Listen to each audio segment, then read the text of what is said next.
Jangan lupa subscribe YouTube channel Metro TV News dan nyalakan notifikasi. Bagaimanakah prosedur membuka kembali kasus yang telah SP3 dan apa saja ancaman hukuman terhadap Rizik Syihab yang telah mendekam di BUI? Kita sudah terhubung dengan pengamat hukum pidana Asep Iwan Iriawan. Selamat sore, Kang Asep.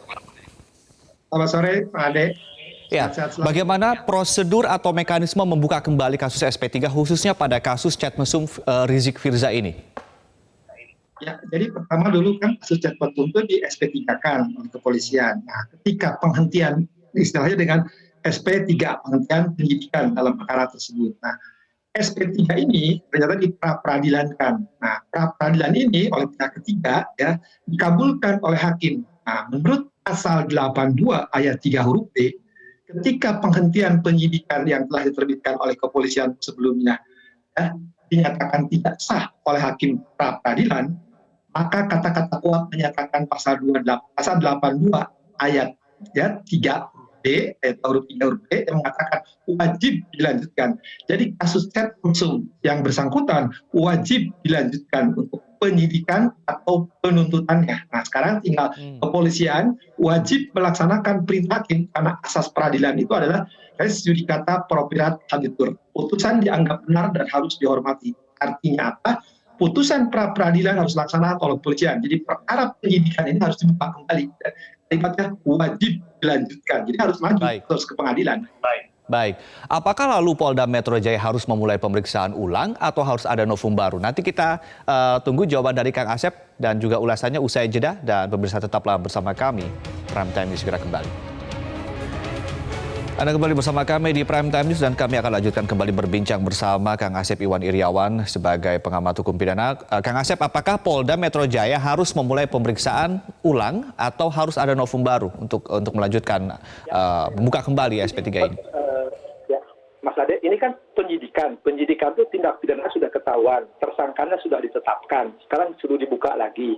Jadi berkas itu sudah ada. Nah, jadi kalau sekarang tinggal melanjutkan ada masalah, dia tinggal menyerahkan ke kejaksaan dan sekarang pihak penyidik. Cuman penyidik ya kalau mau menambahkan bukti-bukti, diketemukan misalkan perlu bukti-bukti tambahan, kan minimal gini, tersangka itu kalau diduga ada bukti permulaan yang cukup.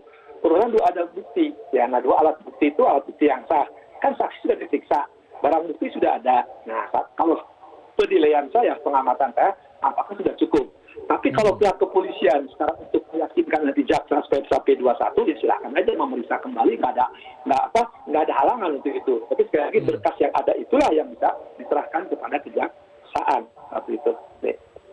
Oke, nah kalau kita lihat kan Rizik Syihab saat itu kan dijerat pasal 4 ayat 1 junto pasal 29 dan atau pasal 6 junto pasal 32 dan atau pasal 9 junto pasal 34 Undang-Undang Nomor 44 Tahun 2008 tentang pornografi. Ancaman hukumannya maksimalnya berapa tahun sih, Kang Asep? Lalu kemudian juga sekarang kan juga yang bersangkutan sedang menghadapi kasus-kasus yang lain. Apakah ini proses bisa berbarengan dan kemudian juga akan jadi pasal berlapis atau seperti apa mekanismenya, Kang Asep? Ya, karena ini pasalnya bisa alternatif, ya, bisa subsidiar, artinya bisa kumulatif, beberapa pasal diancamkan. Nah, kemarin sekali kan dikenal ya, sekarang orang pada mengenal pornografi itu ancamannya 12 tahun loh, Dek. Nah, sekali lagi, nah nanti polisi bisa karena pornografi dan atau sekali lagi ya, dan atau kesusilaan ya dikaitkan dengan undang-undang IP. Karena di situ ada apa? Itu akan diuraikan unsur-unsur dari pasal. Tapi kita lihat yang jelas yang bersangkutan dituduh ya, disangkakan dengan pasal pornografi atau kesusilaan. Itu bisa alternatif, bisa kumulatif. Kita lihat perkembangan nanti polisian akan menyangkakan pasal apa dan jaksa juga akan mendakwa dengan pasal yang mana. Karena ini kemungkinan pasal-pasal bisa berlapis. Bisa berlapis. Tapi kalau untuk kasus yang chat mesum ini maksimal 12 tahun itu tadi ya, Kang Asep ya? Ya, kalau kena pornografi ya selama ini pasal 4 yang lagi rame-rame masalah dan tergantung yang lain-lain juga itu kan pasalnya 12 tahun. Tapi yang kesusilaan kan itu lain lagi. Nah, pasal-pasal itu ada ancaman-ancamannya lain tersendiri deh. Pasal 8, pasal 29, pasal 34 itu akan lain-lain pasalnya. Tergantung ini kan belum pasti ya. Apakah nanti yang jelas sementara ini kan tidak disangkakan adalah pasal pornografi dan atau kesusilaan. Oke, kita ketahui juga Rizik memiliki kasus lain yakni di Polda Jawa Barat dan juga telah jadi tersangka juga. Bagaimana penanganan hukuman terutama peradilannya nanti, Kang Asep? Ini harus dipilah. Di hukum itu dikenal locus tempus delicti. Jadi kejadian, waktu, ini berbeda-beda. Kita 2016 di awal yang dulu itu perkara tersendiri yang pra peradilannya baru dikabulkan yang harus dibuka. Kemudian perkara kemarin kerumunan yang kedaruratan pasal 160 penghasutan ya ancamannya 6 tahun. Kemudian ada juga sekarang kan perkara-perkara yang muncul lagi nyangkut tanah ya, itu bisa perdata bisa pidana. Belum lagi perkara-perkara lain. Karena sekarang yang paling gampang didengar oleh publik yang jelas itu ada perkara Tamburan, ya, perkara Megamendung, perkara Set Sun.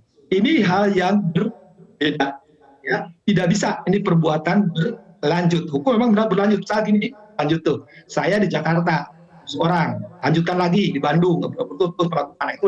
Ini kan lokasi tempatnya berbeda. Jadi nanti tapi sekali lagi nanti penanganannya demi kepentingan pemeriksaan demi saksi bisa seperti sekarang polisi menarik ke Barreskrim, nanti pengadilannya memungkinkan bisa dipindahkan misalkan udah di Jakarta Pusat aja lah atau di Jakarta Selatan atau di Bogor, itu tergantung dari kepentingan pemeriksaan. Tapi sekali lagi tidak bisa digabungkan tiga perkara ini karena berbeda ya. Baik, terima kasih Kang Asep Iwan Iriawan telah sharing bersama kami di Prime Time News.